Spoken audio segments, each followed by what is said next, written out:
আমরার হাঁটুতে ভর দিয়ে বসে, বা হাতে প্যান্টের বেল্ট খুলতে খুলতে জবাব দেয়, ইয়েস। শুনতে পায় না আদ্রিতা। সে তো বড় বড় নয়নে দেখছে আবরারের বেল্ট খোলার দৃশ্য।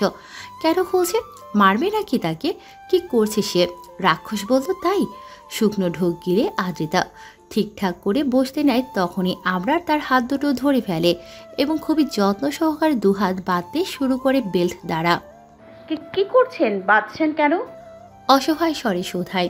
আবরার ঠোঁট বাঁকিয়ে জবাব দেয়, রাক্ষস বললে না, রাক্ষসরা খায় তো, ডিস্টার্ব করবে জানা আছে আমার, তাই। হাত বাঁধা হয়ে গেলে শাড়ির আঁচল টেনে ধরতে আটকে ওঠে আদ্রিতা। আশেপাশে নজর বুলিয়ে বলে, আরে আরে, কি করছেন? ব্রিজ এটা, প্লিজ। থোড়াই কেয়ার করলো আবরার। নিজ উদ্দিকে খুলে ফেলে আঁচলখানা। গোল হয়ে বসে গালে হাত দিয়ে দেখতে থাকে কাচুমাচু হয়ে থাকা আদ্রিতাকে। হাসি পেল বোধ হয় তার। ঠোঁট বাঁকিয়ে একটুখানি হাসার চেষ্টা করে বলে, you are looking so hot and I love it. কথা শেষ হওয়ার সঙ্গে সঙ্গেই হামলে পড়ে আদ্রিতার উপরে। দুহাতের অবাধ্য বিচরণ এবং পুরো অস্ত্রের বেসামাল ঘর্ষণে কলিজা কাঁপতে থাকে আদ্রিতার। আবরারের সঙ্গে তাল মেলাতে বা তাকে সহ্য করতে বেশ হিমশিম খাচ্ছে। ভালোও লাগছে, আবার মনে হচ্ছে এই বুঝি জানটা বেরিয়ে যাবে। বালির সঙ্গে মিশে গিয়েছে আদ্রিতা। সমুদ্রের বড় বড় ঢেউ, এর গর্জন, বাতাসে শাসা আওয়াজ এবং আদ্রিতার মৃদুস্বরে চিৎকারের আওয়াজ আবরারকে ক্ষণে ক্ষণে পাগল করে তুলছে। বড়ই বেপরোয়া সে, নিজের খায়েশ মেটাতে ব্যস্ত। দীর্ঘক্ষণ মানিয়ে নেয়ার চেষ্টা চালায় আদ্রিতা, তবে ধীরে ধীরে আবরারের বেপরোয়া ভঙ্গিমায় বাড়তে থাকে। ফুপিয়ে কেঁদে ওঠে করুণ সুরে বলে, প্লিজ ছেড়ে দিন, আমি মরে যাব। আবরার তাকায় আদ্রিতার মুখপানে। আদরে ভঙ্গিমায় দুগালে হাত রাখে, কপালে চুমু খেয়ে বলে, আর একটু সহ্য করো পাখি, আমি মরে যাচ্ছি, প্লিজ। বড়ই অসহায় শোনালো আবরারের কণ্ঠস্বর। মায়া হয় আদ্রিতার। সে একটু কষ্ট সহ্য করলে যদি আবরারের ভালো লাগে তাহলে সে সহ্য করবে। চোখ বন্ধ করে নেয় আদ্রিতা। বাঁধা হাত দুটো দ্বারা আবরারের বড় বড় চুলগুলো মুঠো করে ধরে। শুনতে পায় প্রাণপ্রিয় পুরুষের আদরে কিছু বাক্য। আমার পাখি, আমার জান, তুমি আমার আসক্তি, তোমাকে ছাড়া 2 সেকেন্ডও থাকতে পারবো না আমি, ভীষণ ভালো। বলতে বলতে থেমে যায়, কানের কাছে ঠোঁট নিয়ে ফিস ফিস করে বলে, ভালোবাসি না, কখনোই বাসবো না। আবরারের কাঁধে মাথা রেখে শুয়ে আছে আদ্রিতা, আর আবরার ড্রাইভ করছে। রাতে শহর বড়ই সুন্দর। কোনো গাড়ি নেই, মানুষ নেই, আলো নেই, নিস্তব্ধতা বিরাজ করছে। আদ্রিতা বড়ই ক্লান্ত এবং অসুস্থ। মাথা ব্যথা করছে প্রচণ্ড, সেই সাথে পেট ব্যথা। মাথা ব্যথার রিজন আছে, একটুখানি চিন্তা করলেই এমনটা হয় তার সাথে।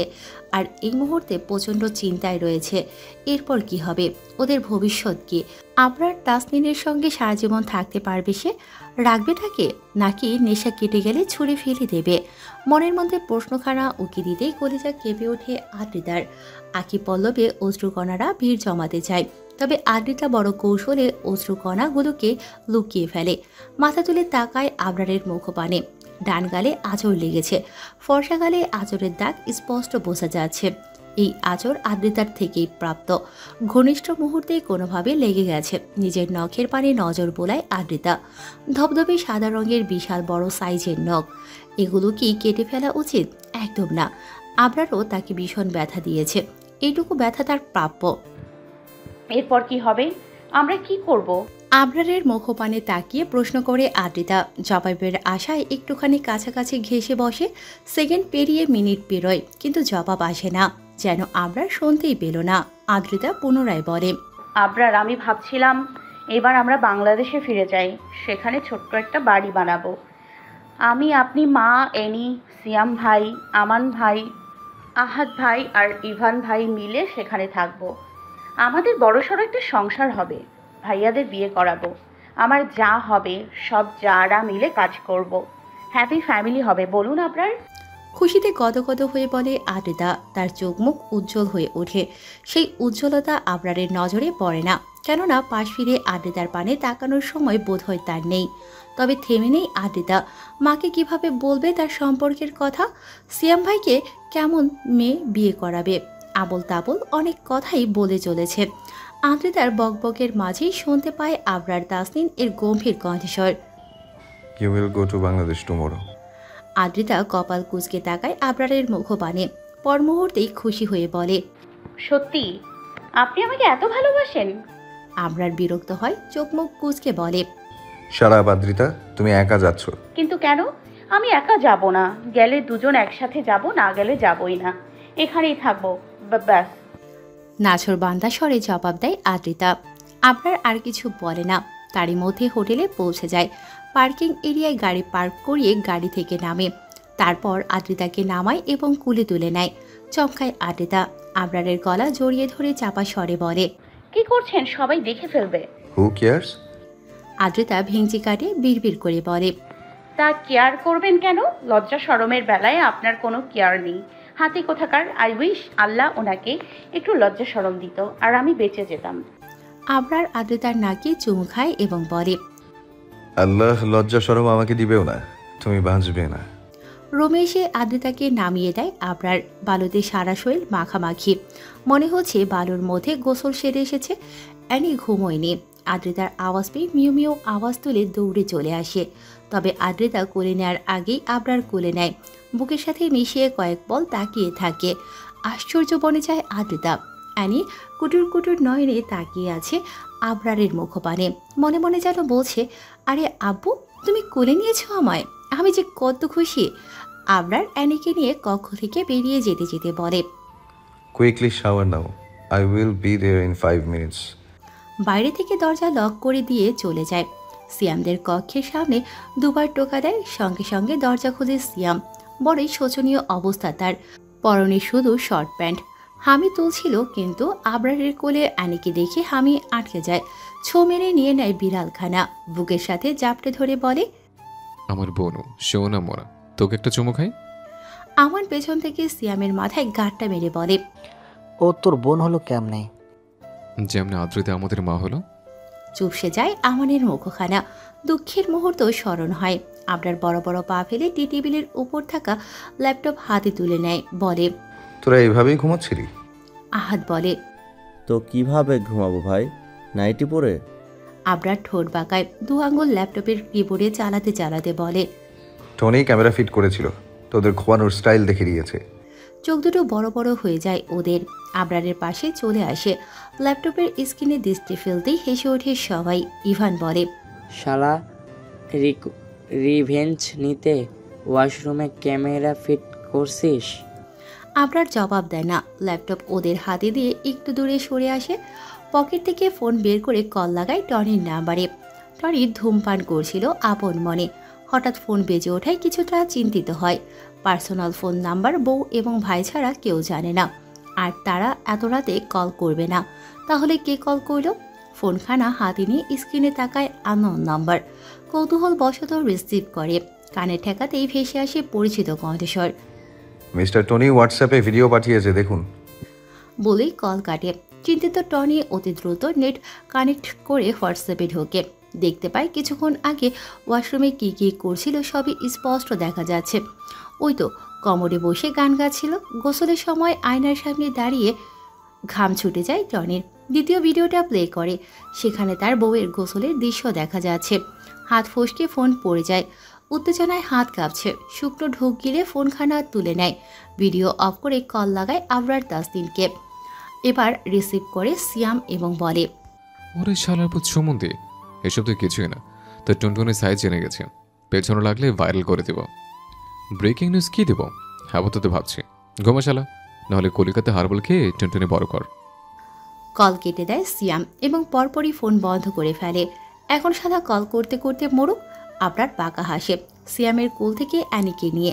গুড নাইট বলে বেরিয়ে যায় সিয়াম মুখ বাঁকায়। Good night. এখন বউর সাথে কি করবি জানা আছে আমাদের। শালা আসছে গুড নাইট বলতে। গোসল সেরে আবরারের সাদা রঙের শার্ট পরেছে আদ্রিতা। এই মুহূর্তে পরার মতো আর কিছুই নেই। আয়নার সামনে দাঁড়িয়ে নিজেকে দেখছে।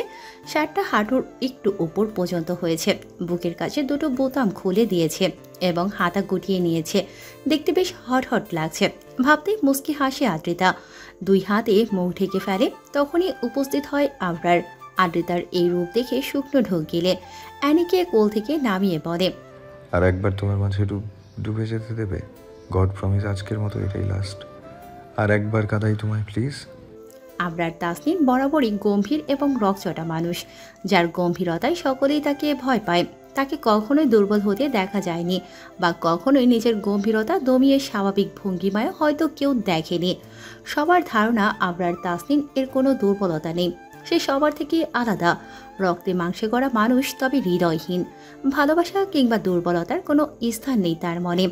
সেই আবরার তাসনিন এর দুর্বল রূপ দেখেছে আদ্রিতা, কণ্ঠস্বর কাঁপতে দেখেছে, আখি পল্লবে অশ্রুকণা জমতে দেখেছে। তুমি ছাড়া আমার কেউ নেই, প্লিজ কখনো ছেড়ে যেও না, আমি মরে যাব। গভীর মলিন এবং মুহূর্তেই আদ্রিতার কপালে উষ্ণ ছুঁয়ে অসহায় ভঙ্গিমায় বহুবার আওড়িয়েছে বাক্যগুলো। ছোট ছোট বিলাই চোখ দুটোতে জমেছিল অশ্রুকণা, কণ্ঠস্বর কেঁপে উঠেছিল কয়েকবার। ব্যথায় ছটফট করতে থাকা আদ্রিতা স্থির তাকিয়েছিল মায়াভরা ও মুখটার পানে, অনুভব করে তারও কেউ নেই, সেও বড্ড অসহায়। দুটো অসহায় এবং ভালোবাসা লোভী মানুষকে আল্লাহ মিলিয়ে দিয়েছে। দুজনই ছোট থেকে গভীর সংগ্রাম করেছে, আপন্নির খুঁজতে খুঁজতে বড় হয়েছে। মুহূর্তেই আদ্রিতা প্রতিজ্ঞা করে ফেলে এই মানুষটিকে সে কোনোদিনও ছেড়ে যাবে না, কোনোদিনও তাকে কষ্ট দেবে না, কখনোই তার অবাধ্য হবে না।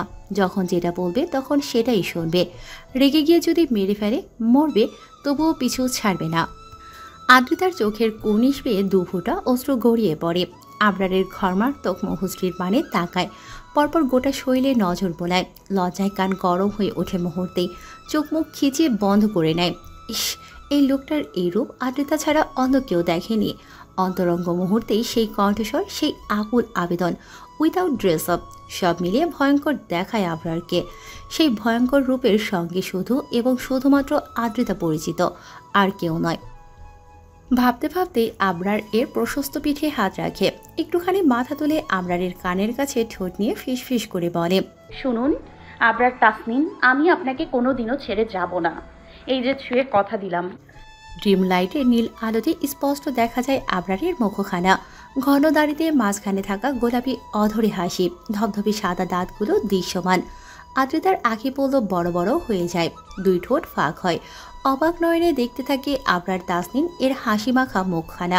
মনে মনে কয়েকবার মাস আল্লাহ আওড়ায় এবং মুখে বলে, ও মাই আল্লাহ, হাতি মশাই আপনি হাসতেও পারেন? আমাকে কেউ চিমটি কাটো, বিশ্বাস হচ্ছে না যে। মুহূর্তেই আদ্রিতার গলায় মুখ ডুবায় আবরার, শক্ত করে কামড় বসায়। ব্যথায় চোখ মুখ খিচে নেয় আদ্রিতা, মৃদুস্বরে আহ বলে ওঠে। আবরার ছেড়ে দেয়, মুখপানে তাকিয়ে শোধায়, আরও কাটতে হবে চিমটি? আদ্রিতা অনবরত মাথা নাড়িয়ে না বোঝায়। আবরার বাঁকা হেসে হাত দিয়ে কম্বল খুঁজে গায়ে জড়িয়ে পাশে শুয়ে পড়ে। আদ্রিতা পুনরায় কামড়ে দেওয়ার স্থানে হাত বুলিয়ে উফ শব্দটা বলে ওঠে। আবরার ঠোঁট বাঁকিয়ে বলে, অশ্লীল আওয়াজ দেবে না, এনার্জি শেষ। আদ্রিতা কম্বল দিয়ে মুখ ঢেকে নেয়। এবার ঘূর্ণিঝড়, টর্নেডো, সাইক্লোন যাই হয়ে যাক, আর মুখ তুলবে না, কিছুতেই না, কোনো মতেই না। বজ্জাত লোকের মুখখানা অশ্লীলতায় ভরপুর, মুখ খুললেই শুধু ভুলভাল শব্দ বের হয়, কথাই বলবে না আর। দীর্ঘ 4 ঘন্টা ফেসবুক ঘেটে ইশারা তাসমিন নামক আইডিখানা খুঁজে পেয়েছে সিয়াম। এই মুহূর্তে সে ওয়াশরুমে বসে আছে ঘাপটি মেরে, বন্ধুদের বোকা বানিয়ে পটি করার কথা বলে এখানে এসেছে। এত লুকোচুরির একখানা কারণ রয়েছে। বহু পূর্বে কবি রবীন্দ্রনাথ ঠাকুর বলে গিয়েছে, পড়লে নারীর প্রেমে বিয়ে করে নিও গোপনে। কখনোই বলবে না বন্ধুদের, কারণ বন্ধুদের বললে পরে তারাই নেবে পড়িয়ে। যদিও এই সময়ে কবি মেলাতে পারেনি ছন্দখানা, তবে ইশারার সাথে বিয়েটা কোনো মতে হয়ে গেলে অবশ্যই ছন্দখানা মিলিয়ে দেবে কবি শ্যামন্দ্রনাথ সরকার। ভাবতে ভাবতেই নিজের ফেসবুক প্রোফাইলখানা পাল্টে ফেলে সিয়াম। কেননা প্রোফাইলে সানি লিওন এবং তার একটা ফটো দেওয়া ছিল। কয়েকদিন আগেই আমান এটা এডিট করে দিয়েছে। সানিকে বড়ই পছন্দ কিনা সিয়ামের, তাই আগে প্রোফাইল থেকে সানির ফটো সরায়, তারপর গ্যালারি ঘেটে নিজের সব থেকে সুন্দর একটা পিকচার বেছে সেটা প্রোফাইল দেয়। এইবার ঠিক আছে, সঙ্গে সঙ্গে ইশারাকে ফ্রেন্ড রিকোয়েস্ট পাঠায়, ছোট্ট একখানা টেক্সট দিতেও ভোলে না। হ্যালো ইশারা, আমি সিয়াম। ওই যে ধাক্কা খেয়েছিলাম তোমার সাথে। ইতিমধ্যেই আমান ওয়াশরুমের দরজায় ধাক্কা শুরু করে দিয়েছে। কাবাবির বড় হাতটি হচ্ছে আমান, মাঝারিটা আদ্রিতা, আর বাকি ছোট ছোট হাতটি আহাত, ইভান এবং আবরার। বিরক্ত সিয়াম বিড়বিড় করতে করতে টেক্সটখানা সেন্ড করে দরজা খুলে দেয়। রাগী ভঙ্গিমায় আমানের পানে তাকিয়ে বলে, শালা ডিস্টার্ব করছিস কেন? বাবু তোর ফোন লাগবে, টনিকে ফোন করব। কেন, তাকে কি প্রয়োজন? কলিকাতা হালবাল গিফট করব তাকে। দে শালা ফোন। সিয়াম নিজের ফোনখানা আমানের হাতে দিয়ে আবার দরজা বন্ধ করে দেয়। এবার সত্যি টয়লেট চেপেছে। আমান